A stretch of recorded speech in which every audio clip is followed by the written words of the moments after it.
Alright, let's dive into something that's got the fandom buzzing, House of the Dragon Season 3, specifically the finale, Episode 8. But here's the thing, I'm not just here to tell you when it drops or who's in it. Personally, I think what makes this season so compelling is how it's setting up these moral dilemmas that feel almost impossible to resolve. Take Tumbleton, for example. Lord Ormund Hightower holding the town hostage. That's not just a strategic move, it's a psychological one. Rhaenyra's forces are stuck between a rock and a hard place: burn the town and risk massacring innocents, or hold back and let Ormund gain the upper hand. What many people don't realize is that this isn't just about military tactics, it's about the moral cost of power. And that's what George R.R. Martin does best, he forces us to question who the good guys really are. Now, let's talk about the Battle of Tumbleton. The teaser confirms the Rivermen and Winter Wolves are finally making their move, which means Rhaenyra's forces are about to engage in a ground assault. But here's where it gets interesting: Ormund's gambit with Ulf the White. Personally, I think Ulf's character is being severely underestimated. He's not just some disgruntled lord, he's a wildcard who could tip the scales in ways we're not expecting. If you take a step back and think about it, this battle isn't just about Tumbleton, it's about the larger power struggle in Westeros. What this really suggests is that the war is far from over, and the alliances we think are solid, they are about to be tested. One thing that immediately stands out is the release schedule.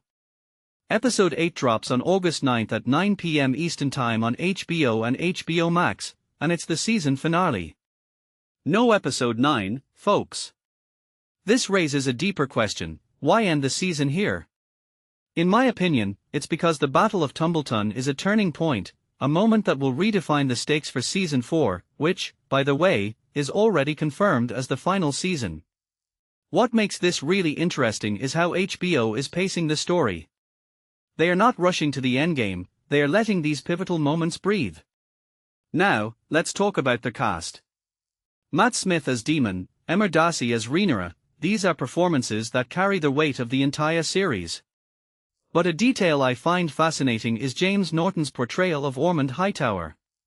He's not just a villain, he's a strategist who believes he's doing what's necessary for the greater good. From my perspective, that's what makes a character compelling, when their motivations aren't black and white. Finally, let's address the elephant in the room: their subscription model. HBO Max at $10.99 per month with ads, or $18.49 ad-free. It's a commitment, but honestly, for a show like House of the Dragon, I'd say it's worth it. What many people don't realize is that the Disney Plus bundle with Hulu and HBO Max for $19.99 per month is a steal if you're already subscribed to multiple services. So, here's my closing thought: House of the Dragon Season 3 isn't just about dragons and battles, it's about the choices people make when there are no good options. And as we head into this finale, I can't help but wonder, who will we be rooting for when the dust settles? Because in this world, victory often comes at a cost that's harder to bear than defeat. What do you think? Let me know in the comments below.